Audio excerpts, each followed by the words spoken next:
want your soul.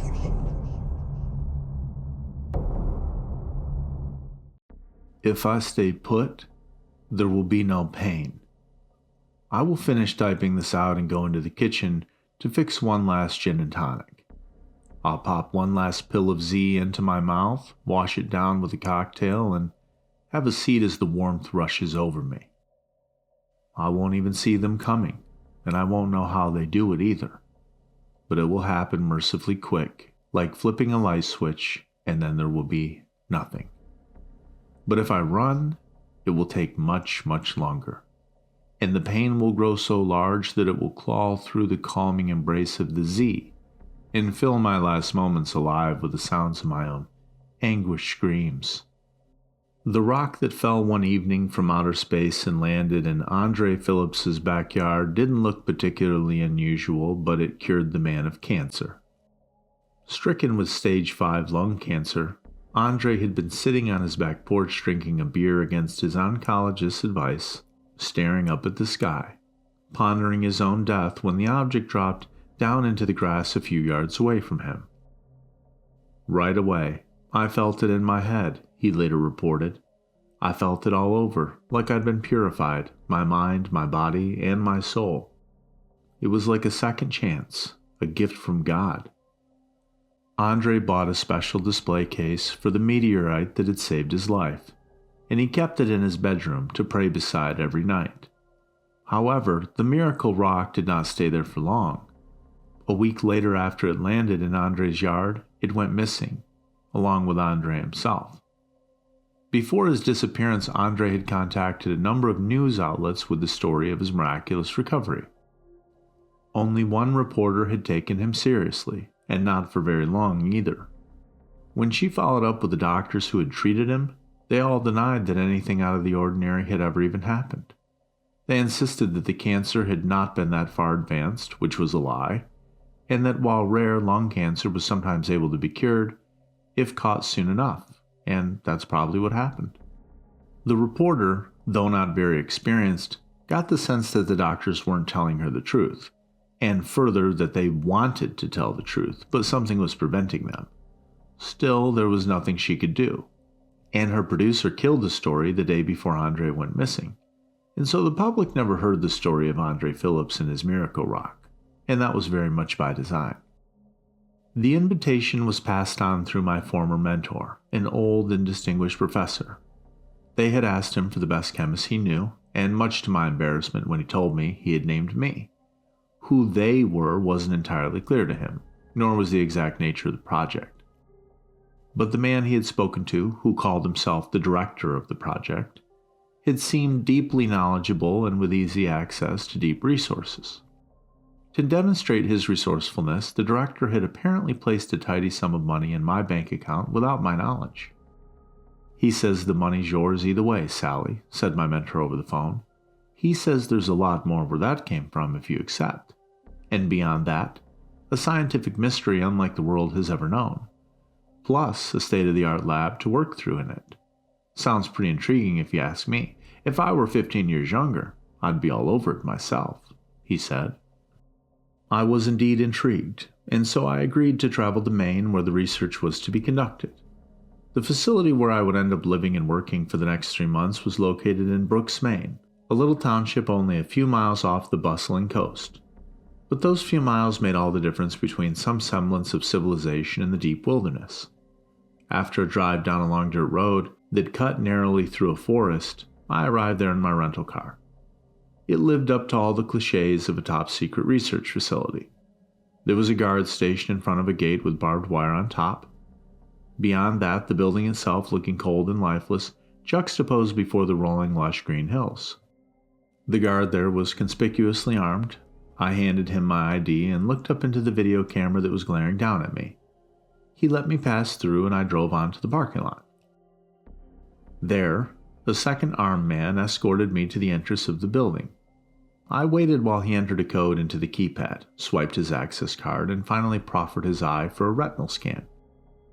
When all that was finally over with, the door clicked open, and we went inside and down a sterile hallway to a conference room. "Wait in there," the man instructed before clacking his way back through the hallway. I looked in through the open door to see a dozen eyes peering at me and stepped inside. "We don't know what it is any more than you do," offered an attractive-looking man leaning back in an office chair. "In case you were wondering," he said. And he put me at ease somehow. I'm Sally Matthews," I announced. "The chemist." "Charlie Bohr," said the man. He smiled warmly. "No relation to Niels, except I am a physicist with a special interest in quantum mechanics. Go figure."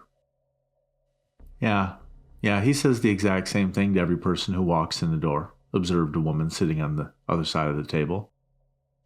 "Are you saying that I'm a bore?" asked Charlie, raising an eyebrow. "Oh, I only have myself to blame for that," said the woman, trying to suppress a grin. "Anyway, Denise Chang. I study the stars. Nice to meet you, Sally."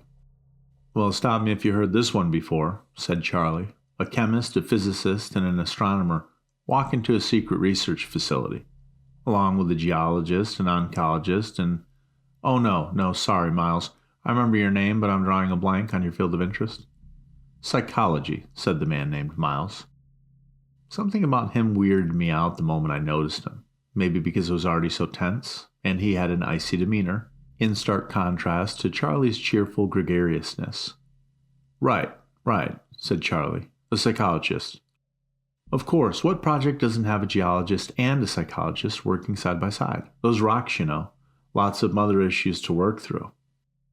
Miles looked down at his fingernails and then up to an empty corner of the ceiling. The geologist opened his mouth to introduce himself, but he was cut off when another man entered the room, carrying a stack of hazmat suits. He set the suits on the conference table and said, "Put these on," and then walked out. I never did find out the geologist's name or the oncologist's name. They were both gone within a week, and I never saw them again, either in the real world or what we came to call Z-world. Perhaps I'll see them again soon in the afterlife. After we had suited up, somebody rolled a cart into the room. There was a small rock on the cart. "It's a meteorite," said Denise, her voice sounding sharp and clear despite the coverings around her head and mine. I noticed that sound was coming in high definition from all around. I was suddenly aware of every little hum in the room and could pinpoint its precise location. The meteorite had special properties, I realized. Right now, it's somehow heightening my senses. They want us to figure out how that is and see if they can harness that power to their own ends. "This meteorite has very special properties," said the man who had wheeled the cart in. "It has cured a man of stage 5 lung cancer. It's your job to figure out what it is, how it did that, and what else it can do." "That's impossible," muttered the oncologist. I remember thinking, this guy's not going to last long here. Charlie, Denise, and I ended up getting along splendidly. We each did our work separately, but would get together later to talk about it. It was hard not to be excited. This whole thing was unlike anything any of us had ever encountered. It did not take long for me to grasp this. On my first day of work, I ran an X-ray fluorescence XRF analysis on a sample of the meteorite in order to determine which chemical elements it consisted of. On the first run, it was apparent that there was an abundance of nickel and iron in the sample, as Denise had told me to expect. But there were also two sets of energy peaks that didn't quite correspond to any known elements. One was close to the K line of thulium and the other was close to the L line of arsenic, but not quite close enough. Just sort of. It was a baffling result, especially since, as the director had promised, the equipment was state-of-the-art. I ran a second test on the sample, lowering the setting on the generator and increasing low-end resolution. The same two identified sets of peaks were there, but now nickel and iron were gone from the picture. In their place was titanium and zinc. It was as if, when I wasn't looking, the elements had suddenly changed into something else entirely. The same thing happened on the third analysis and on 3 more tests using a different sample. Finally, I used a different portable machine on a third sample and it too returned the same results. The two sets of peaks indicating an unknown element remained, while the other elements kept shifting their fundamental natures. After pursuing the possibility that I was looking at a completely novel chemical element, I realized that the energy peaks I was looking at would have to be coming from outer shell movements, and that inner shell movements were literally off the charts. This would make the mystery element far heavier than any known element, which meant that it should have decayed in an instant, but it didn't. This novel element, if it really existed, would violate many of our most fundamental assumptions about physical science, and I found myself increasingly certain, much to my own surprise, that it did in fact exist, and had come to Earth from outer space. For their part, Denise and Charlie were making progress in the same direction. That is to say, they were gathering evidence that we were dealing with someone that we had never encountered before, in a way that cut to the marrow of our respective fields. Denise, for example, had been able to trace the meteorite back to the point where it had appeared seemingly out of nowhere. When I asked if that was just because it was small enough to evade satellite sensors, she assured me that we weren't talking about a point in space at the edge of the galaxy, or even just outside of Mars. It was only a few thousand miles outside of Earth's atmosphere. It had just appeared there, and data from satellites were cross-checked and all told the same exact story.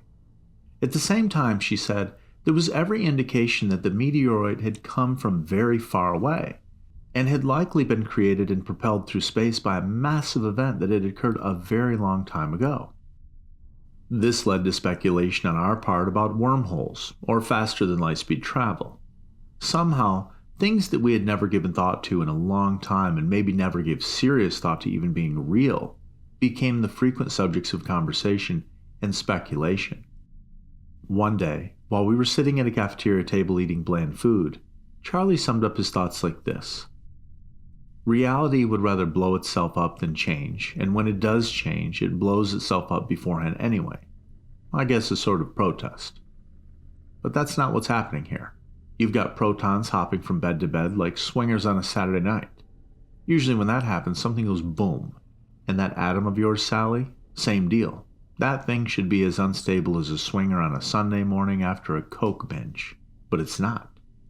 What are you calling it anyway, the atom? I had in fact thought of a name. Z, I said. I'm a periodic table kind of girl, and since we don't know the number, I've been calling it by the stand-in for the atomic number, Z. Oh, that's very charming, said a flat voice from behind me. I turned and saw that it was Miles, the psychologist. Element Z. I rather like that. After speaking, Miles walked off, disappearing into the hallway. Jesus, that guy gives me the creeps, said Denise, echoing my thoughts exactly. What's he even do here? I found out a partial answer to Denise's question the following day when I received a message on the internal server instructing me to report to Miles' office at 4 p.m. that afternoon. It was the first of what would be mandatory bi-weekly sessions with Miles. I would sit there for an hour, my skin crawling almost the entire time, while he probed me with questions. For the most part, they were fairly straightforward about how I was feeling on a day-to-day basis, and my discomfort was mainly due to Miles himself, who I came to think of as somehow reptilian, but he would always throw in a few questions that chilled me directly.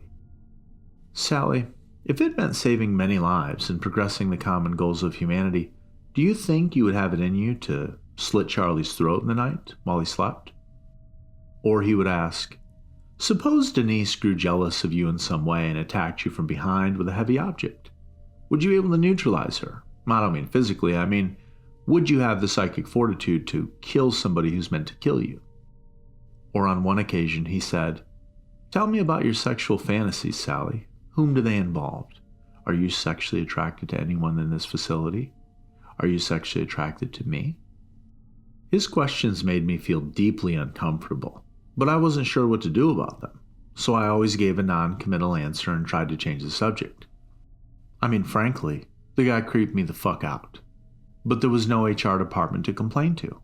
By then, it was just the four of us, Charlie, Denise, Miles, and me, living there together. There was a small kitchen staff and a custodial staff and, of course, the armed guards who prowled the halls at all times. But somehow I felt that they weren't there to help me. And then there was the director, wherever and whoever he was. But the director was the one who insisted that we all have the sessions with Miles twice a week. And I got the sense that complaining to him via the internal server would probably get me nowhere, except maybe off the project, which was the last thing that I wanted. I mean, we were really on to groundbreaking stuff at this point, and I knew how it could affect my career. I came under mounting pressure to produce results. That was the word that the director used in his communications with me, and it meant that he wanted me to get element Z into a form where one of the four of us researchers could figure it out. He insisted that it be one of us since we were the only ones who knew the details surrounding the project. "This is far outside the scope of the FDA, Sally," he wrote one day. To tell you the truth, that wasn't the part that bothered me. I was ready to go all the way with my exploration, including swallowing a pill of Z without knowing what exactly it even was. I also had an almost mystical confidence that such a pill by itself would do me no harm. After all, I had experienced some of its effects simply by being near it already, and had heard the story of how it cured a man of cancer. The difficult part was that I couldn't physically separate element Z out from the other elements, which were often toxic to people. I couldn't separate the elements from each other because I never knew which elements I was supposed to separate. They were in constant flux, constant rotation, the atoms always transmuting. It was an intractable problem until Charlie had a breakthrough one day. He laid it out over the lunch table. "You ladies know what an interference pattern is, when two or more waves cross each other's paths and create a new pattern of peaks and troughs?" "Yeah, sure," said Denise, popping a tater tot into her mouth. "What about it?" "Well, I took the liberty of charting out some of Sally's data this morning, and best I can tell, element Z is emitting a constant series of interfering energy waves that is somehow responsible for which other elements turn up at the same time of the measurement. Using the wave function, one can calculate the probability that any given sample of the meteorite will contain, say, arsenic and lead, at any given time. I thought that might be useful to work out, no?" I wanted to kiss him. "I can work with that," I said. And I did. Now that I had a set of probabilities to work from, I was able to devise a method of separating the chemical elements from one another that, while doomed to fail 99 times out of 100, would strike gold on that 100th time. Or rather, would strike element Z. By the end of the week, I had a pile of the stuff, in powder form, 100% free of impurities. From there, I discovered that the substance was soluble in water. I also knew, according to Charlie's chart, that the lighter elements, like carbon and oxygen, were outside of element Z's wave of function, which meant that I was able to safely combine it with sugar. And so, I was able to easily create a pill that contained only a single nanogram of element Z. It was decided by the director that we would hold an impromptu drug trial in Miles' office. I protested to no effect, and so the four of us gathered together early one morning to draw straws. The short straw would be the person to take the pill. I felt emotion in all directions. My curiosity was at a fever pitch, and I wanted to be the first person to test the drug. But I also felt a deep fear gnawing at my stomach, the fear of being launched so completely into the unknown. Miles wasn't helping to ease my comfort either. He sat icily behind his desk and showed no emotion. Behind him was a video camera set up on a tripod. I felt somehow like that camera had more humanity in it than Miles did. I wished that he would just leave the project altogether. We drew straws and Charlie came up short. "Hell yeah, baby," he said. He immediately plucked the pill up from Miles' desk, popped it into his mouth, and swallowed it with a pull from his water bottle. Blast off. Miles pushed a button on the video camera and then we waited. "I'm higher than a Georgia pine," said Charlie 10 minutes later, grinning. "Oh, fuck, that feels good. Like ecstasy. MDMA, but like times 100 or something." "You're experiencing intense feelings of well-being?" asked Miles, scribbling in his notebook. Charlie looked at Miles with pupils that nearly crowded out his irises entirely. "Well, I was, dude, until you started talking. Okay, you're fucking it up for me. Now shut up. Why don't you give me a few minutes alone with the ladies, huh?" He laughed. "Nah, I'm just kidding, man. Well, sort of. Man, I'm horny. Fuck, can I get a blowjob or something? Why don't you write that down on your little notepad, Miles, you fucking dildo? I'm horny as hell." Miles scoffed and eyed him angrily. I have to admit that I was feeling a little intense too. It was like Charlie was emitting a raw, animalistic sexuality. I wished that I had the proper equipment to measure his hormone levels. In fact, I wished that I had any equipment to measure anything at all. As far as the trials went, it was shoddy work, but I reminded myself there would be more trials. "Wait a second," said Charlie, and then I heard him inside my head. "Sally, can you hear me? Don't answer out loud, then they're going to know. Listen, I'm here. I promise that I won't look at anything that I'm not supposed to, but I want you to know that I can see inside your mind. I can enter it like a room and look around. Don't say anything. I can get inside of Miles's head too, and I don't want him to know about this. Not yet, anyway. Not until I can talk about it with Denise. I'm there inside of her mind too. I'm fucking everywhere. Sally, I'm as high as God. The next day, I made a batch of pills, and Charlie, Denise, and I gathered together in my room after work to take them. My hand shook as I brought the pill to my mouth. I knew that it would feel great, but I was also terrified at the prospect of having an experience so far outside of anything I had ever known. I began to feel the effects 10 minutes after taking the pill. A rush of warmth coursed through me, along with a feeling that everything was exactly how it was supposed to be, and that it was all so beautiful. My chest swelled with contentment. A relentless energy took over my body, but I also had the sense that I could sit still and do absolutely nothing and be completely happy. "This is amazing," said Denise, pacing around the room. "Oh, just you wait," said Charlie, smiling. He was so beautiful, and so was Denise. "There it is," said Charlie, inside my mind. And I was in there in his, too. And Denise was there with us both. We were physically entangled, and then, before very long, we all took each other's hands and settled down on my bed to become physically entangled. We explored each other all night in pure bliss, body and mind. Each caress felt deep in our souls, each moan sounding lovelier and more nuanced than a Mozart symphony. After that, there was no going back. In the morning, there was no physical hangover. There was only a sense of loss in returning to our ordinary senses. And so we each took another pill before heading off to go about our work. When I was on Z, everything was better, including my work. I hardly needed to use the high-tech equipment in the lab anymore. I could see the energy waves emanating from the meteorite samples with my own eyes. When I was close enough to the samples, I could feel what it was like to be hurtling through space at unknown speeds. I even saw glimpses of deep space, far beyond the edges of our galaxy and perhaps near the very edge of the universe, or beyond. It was a strange place, an endless void spotted with occasional pockets of intense energy, twisting around on itself, coming into an existence, and becoming existence itself. We decided together to take Z every day. We would go to work, then meet in the cafeteria at lunch, where we sat silently eating, communicating telepathically. Even the drab food tasted wonderful, and we savored every bite. Then back to work, and finally we would meet in somebody's room to make love all night. A few days into it, we were at the lunch table discussing Charlie's progress on faster-than-light-speed travel when Denise interrupted the conversation. "Creep alert," she said.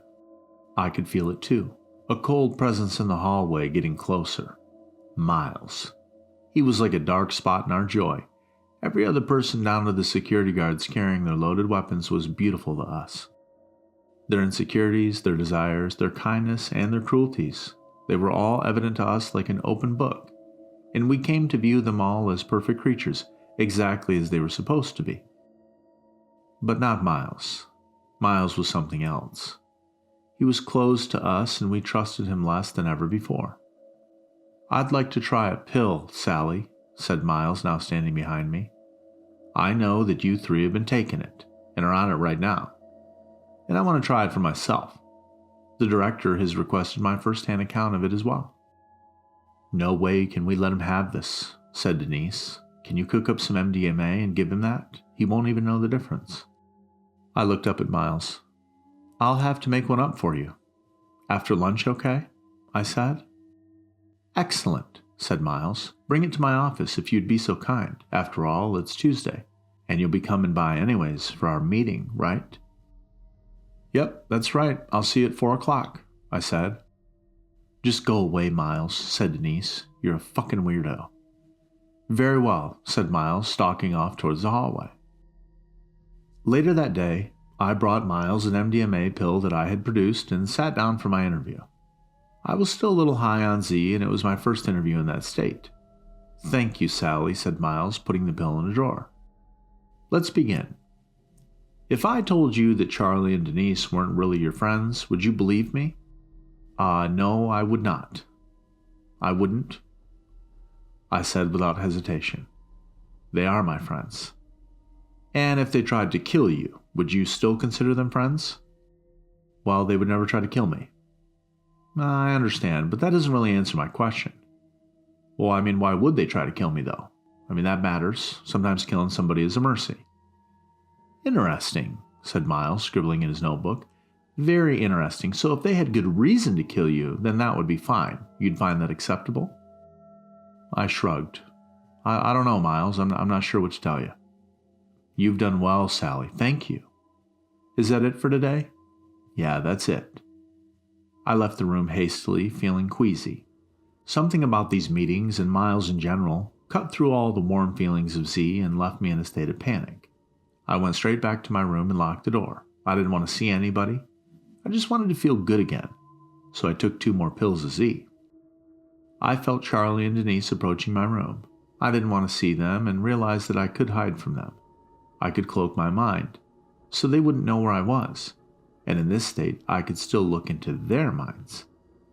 Can you feel her? Charlie asked Denise. No, said Denise. She's not in her room. God, I wonder what happened. Do you think Miles did something to her? She's probably in her lab working, said Charlie. I guess she wants to be alone right now. We should respect that. Come on, let's go back to my room, just you and me. I felt their presence receding down the hallway. An hour or so later, I felt their presence again. Can you feel her? Charlie asked Denise. In that moment is when I realized that Z could show me the future. 5 pills, I soon discovered, were too much to take at once. The body would shut down before the Z could show the mind what it had in store. The human brain was not equipped to glimpse such mysteries, and to protect itself, the body convulsed and shut the mind down too. That's how Charlie and Denise found me, with my eyes wide staring at the lab ceiling in the depths of a seizure. After I had recovered, I decided to tell them what I had experienced. 2 pills at once showed me the future. 3 pills at once let me leave my body and travel the corridors of the facility. And 4 pills brought me to the Z world. In the Z world, it was as if I were floating above a 3-dimensional game board. I could travel down to different places at different times, the past, present, or future, and observe everything going on there. I could enter people's minds if I wanted, and see the hidden energy waves all around us, like a shimmering rainbow. My range of travel was limited. I could go further back in time than I could go forward, and I could only go to places within a few hundred miles radius. But it was an incredible, unheard of power and experience. My friends at the lab admonished me for so recklessly putting myself in such danger without telling them, but admitted that they wanted to enter Z World for themselves. Well, not right now, though, said Denise. You have to rest up, Sally. You look like you're on death's door. Charlie and Denise stayed with me the rest of the day, and all the next. I had planned on abstaining from Z, but the withdrawal was too intense. Again, it wasn't a physical withdrawal, but rather a feeling as if the world had suddenly closed up and you were no longer a part of it. It was like a living death. And so I was permitted a half a pill, just to regain my equilibrium.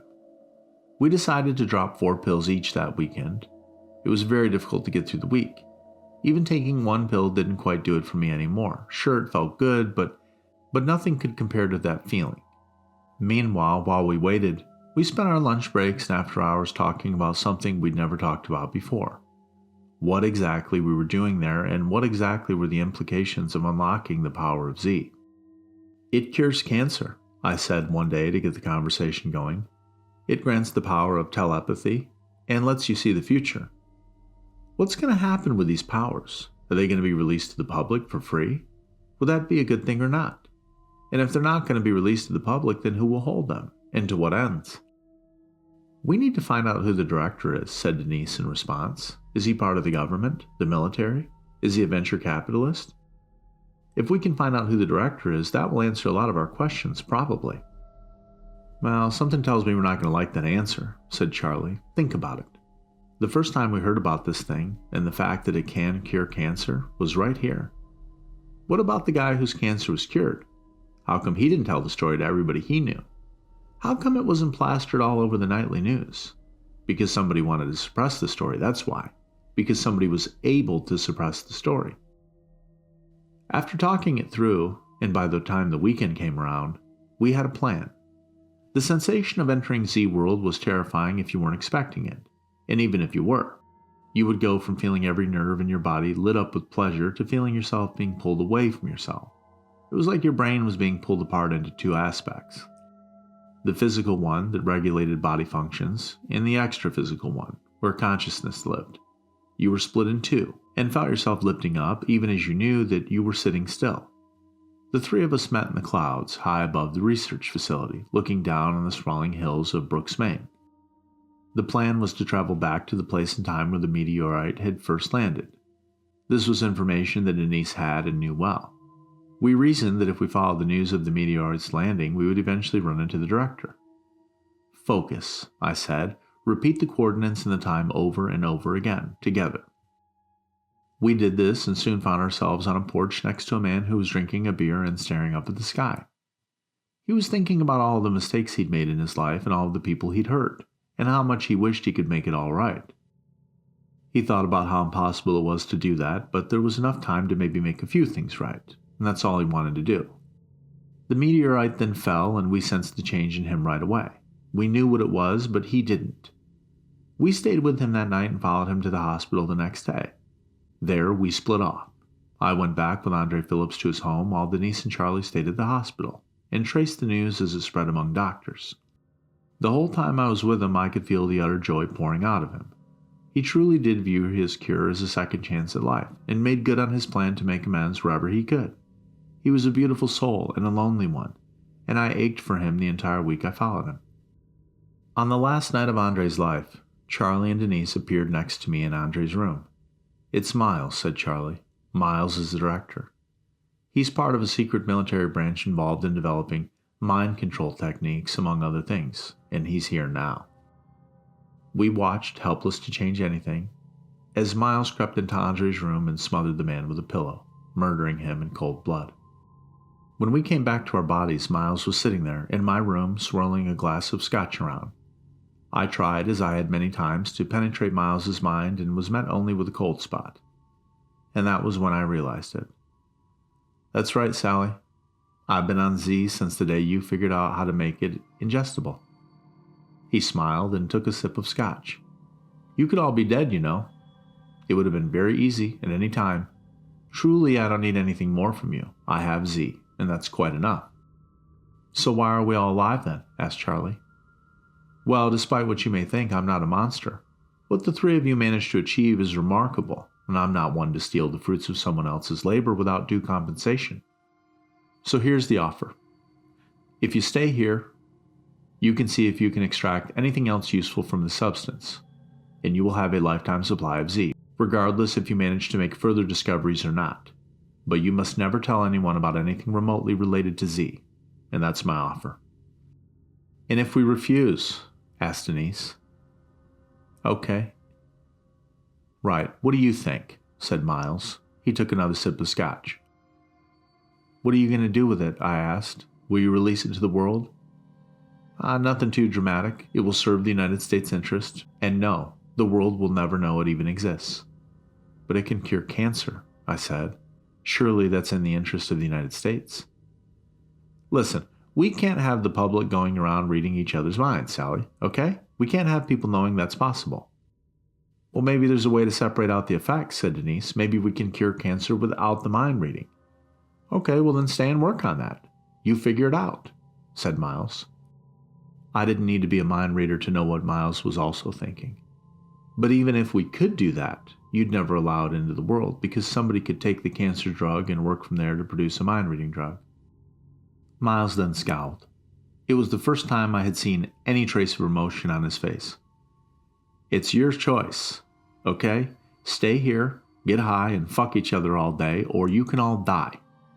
I don't care what you do." His face relaxed back into its default icy posture, and he stood up. "Discuss it amongst yourselves if you must. Meanwhile, I have other business to attend to." Miles left, but the tension remained heavy in the room. Denise and Charlie had closed their minds off from me.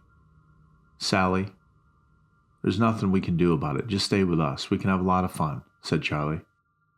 "You're on a power trip, Sally," said Denise. "You want to save the world, but can you even be sure that the world would be better off if there was widespread access to Z? Haven't we talked about it? We just don't know what would happen." I blocked off my own mind. I suppose you're right. Yeah, I'll stay, but that doesn't mean I'm happy about it. I need a little time alone, okay, to process it. Just a day or two alone in my room to make peace. Would you guys tell Miles? Tell him I'm on board but need some time off. Charlie took my hand. I understand. I don't feel great about it either, but it's the right call. It's the only call. At that moment, they left me alone, and I began to hatch my escape plan. I had to train myself to act without thinking. It was not easy. I practiced in front of the bathroom mirror by, say, clipping my fingernails while thinking about something else. I picked out my clothes without thinking about them and got dressed that way too. By the end of the second day, I was not at all certain that I had actually achieved my ends, but I knew that my time had run out. I had to open my mind back up or the others would grow suspicious. During the day, I squirreled away pills of Z in my lab coat. I would eat lunch with Charlie and Denise as usual and then meet up with them after work for our usual erotic routine. They were thrilled that I had apparently accepted my life together with them. The escape itself was trivially easy. One night, I waited until Denise and Charlie had collapsed from exhaustion and then crept out into the hallway. There were 3 guards on duty inside the building, and I knew where each one was and what they were thinking too. I waited until one of them was isolated, then snuck up behind him and injected him with a 5 nanogram solution of Z. It was enough to put him out of commission. I carefully dragged his body to the entrance. I knew the code well enough, and after swiping his access card, I only had to lift his head up and point his wide-open eyes at the retinal scanner. I knew from floating above it that there was a gap in the fence surrounding the facility. It led out into the forest, where I would have to make a long journey through the hills.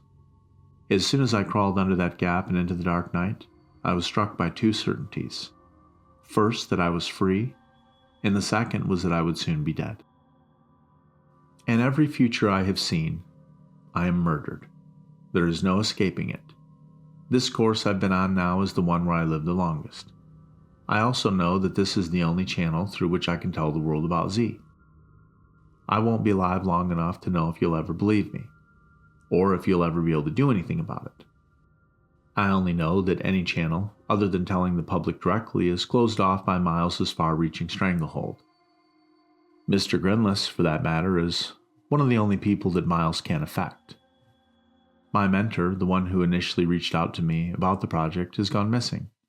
In an hour I will be dead. How exactly I die is my choice. After I finish typing this and send it out, I can go into the kitchen of this little cottage and mix myself a gin and tonic. I will pop 1 more pill of Z and feel the warmth rush over me. They'll come in somehow and kill me quickly.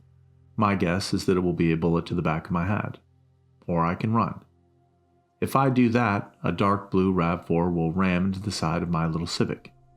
The impact of the crash will crack several of my ribs and set shattered glass flying against my face. I will play dead and try to hide. Charlie will then exit the RAV4 and open my door to douse my corpse with gasoline. I will stab him in the gut with a kitchen knife, and he won't see it coming because in his vision of the future I'm already dead from the crash. He'll stagger back and I'll leap out of the car, through the pane, and grasp Denise around the neck. I'll strangle her as hard as I can, but before I can kill her, Charlie will have pulled the knife from his stomach and will bring it down into my back, over and over. I will then roll off of Denise and look up at them, unable to stop myself from screaming in pain as blood pours out of my mouth. My last moments of life will be filled with pain and anguish unlike anything I've ever felt. But before I die, I will look into the eyes of my former friends and I will see misery there, guilt and doubt and despair. They will have to face up to what they've become, and I will know, and then it will all go dark for me. The Civic outside is gassed up and ready to go, and I'm walking out that door right now.